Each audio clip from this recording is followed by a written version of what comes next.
बात करते हैं बोनस क्वेश्चन की। तो सबसे पहला सवाल तो हमारा ये है कि ये बोनस क्वेश्चन की बात आई ही क्यों।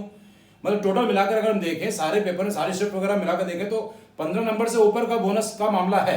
ओके, यहाँ तो अभी हम 2 क्वेश्चन मैथ्स के बारे में डिस्कस करेंगे, लेकिन ऐसा हुआ ही क्यों। अब तीन दिन पेपर होगा, 2 शिफ्ट में पेपर होगा, 6 पेपर होंगे और ऐसा 4 बार होगा, तो बोनस वाला मामला तो चलेगा ही चलेगा, बोनस वाला मामला तो होगा ही होगा। मतलब कहने का, और उसमें भी क्या है कि किसी में पेपर बहुत इजी, बिल्कुल हलवा पेपर 24 की, अगर जो फर्स्ट शिफ्ट की बात करें बिल्कुल हलवा पेपर, 25 की सेकंड शिफ्ट या 26 की सेकंड शिफ्ट को 25 की सेकंड और 26 की सेकंड वो पेपर देखो तो वो पेपर कंपैरेटिवली काफी टफ था। अब आप कहते हैं कि नॉर्मलाइजेशन हो गया है। अब नॉर्मलाइजेशन की बात हम अगर ऐसे करें तो कि किसी ने प्रोबेबिलिटी पढ़ी है, किसी ने प्रोबेबिलिटी नहीं पढ़ी है। अब आपके लिए उस बच्चे के हिसाब से कोई क्वेश्चन बहुत टफ है, कोई क्वेश्चन वही दूसरे बच्चे के हिसाब से बहुत ईजी है। अब जो एनसीईआरटी का बच्चा होता है, जो सीबीएसई बोर्ड का होता है, अगर मान लो उसको कोनिक सेक्शन की बात करें तो अगर किसने केवल और केवल एनसीईआरटी फॉलो करी और कोई दूसरी रेफरेंस बुक नहीं ली है तो उसमें तो पेज पलटते ही कोनिक सेक्शन खत्म हो जाता है। तो उसका तो हो सकता है 12th में उसने कोनिक सेक्शन पढ़ा ही ना हो, और आईएससी का अगर कोई स्टूडेंट है तो उसने कोनिक सेक्शन पढ़ा होगा, तो उसके लिए कोनिक सेक्शन बहुत ईजी हो गया, उसके लिए उसको पता ही नहीं क्या होगा।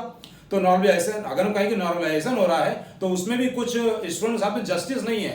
वो बिल्कुल बढ़िया था कि एक पेपर होता, सारे बच्चे एक साथ बैठते और उसमें जो भी कम होता, जो भी कम से ज्यादा तो सही से हम लोग को पता चल पाता, वहां पे ही जस्टिस होता। इसमें जस्टिस नहीं होता है। बस मतलब हम भी बोलते हैं कि हाँ नॉर्मलाइजेशन हो गया है, लेकिन आई नो कि ये एग्जैक्टली परफेक्टली जस्टिस नहीं होता है। अब इस क्वेश्चन की बात करें कि the area of triangle formed by positive x axis normal and the tangent to the, यहां भी क्या लिखा है, the area of the triangle formed by the positive x axis. Positive x axis का मतलब तो ये हो गया कि ओरिजिन के बाद वाला इतना, ठीक। अब कह रहा है कि 5,7 में पॉइंट रखा, वहां से टेंजेंट और इधर से नॉर्मल।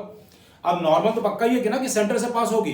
तो अब पीसी की इक्वेशन अगर हम निकालें, पीसी की इक्वेशन निकालें तो सबसे पहले तो स्लोप क्या है पीसी का, पीसी का स्लोप है 7 - 3 मींस 4 और 5 - 2 मींस 3 आ गया। अब इसकी इक्वेशन क्या होगी, y - 3 is equal to 4/3 times x - 2, ये हो गया। अब ये जो लाइन है, कायदे से अगर ये पॉजिटिव एक्स एक्सिस है तो it has to cut after this o, right of o का कट होना चाहिए। अब इसमें हम पुट कर रहे हैं y is equal to 0, y is equal to अगर हम 0 पुट करें तो हमें क्या मिलेगा, -9/4 इज इक्वल टू x - 2। तो x is equal to -9/4 plus 2 means what, -1/4, -1/4 वो तो इधर आ रहा है।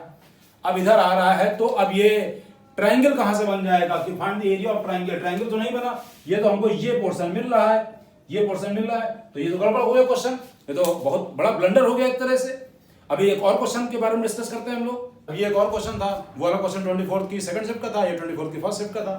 क्या है कि p + q = 2 है, p⁴ + q⁴ = 272। पहली बात तो यहीं पे गड़बड़ है कि 2 पॉजिटिव नंबर्स हैं, गिवन 2 पॉजिटिव नंबर्स p और q दोनों पॉजिटिव हैं। ओके, अब p और q अगर दोनों पॉजिटिव है, इनका सम 2 है, तो इसको अब आप इसको पॉजिटिव कितना मैक्सिमम मान सकते हैं, 1.9999 भी अगर हम मान लें तो उसकी पावर 4 करें तो इसका करने के बाद 272 कहां से आ जाएगा, बाद में सोचने वाली। दूसरी बात, दूसरे p और q पॉजिटिव नंबर्स हैं और ऑप्शंस ये हैं, इसका डिस्क्रिमिनेंट क्या है, लेस देन 0, इसका डिस्क्रिमिनेंट लेस देन 0, इसका डिस्क्रिमिनेंट लेस देन 0, ये पॉसिबल नहीं हो सकता है। p * q = 2 कहां से हो जाएगा, p + q = 2 है, ठीक है, p + p * q = 2 कहां से हो जाएगा, जबकि p⁴ + q⁴ = 272 है। बात समझ गए ना। तो ये चीज पूरा यहीं पे ही, जैसे ही आप ये देख रहे हैं given 2 positive numbers p and q, positive numbers p and q, तो सीधे से यहाँ पे ऑप्शन में ही सब कुछ गड़बड़ हो रहा है। तो ये एक और ब्लंडर हो गई है, 2 क्वेश्चन हो गए इस तरह से। अभी अब मार्च वाले में फिर से देखेंगे अभी उसमें कहाँ पे और क्या क्या बोनस हो सकते हैं। मैथ्स का तो मैं देख ही लूंगा। Okay, bye.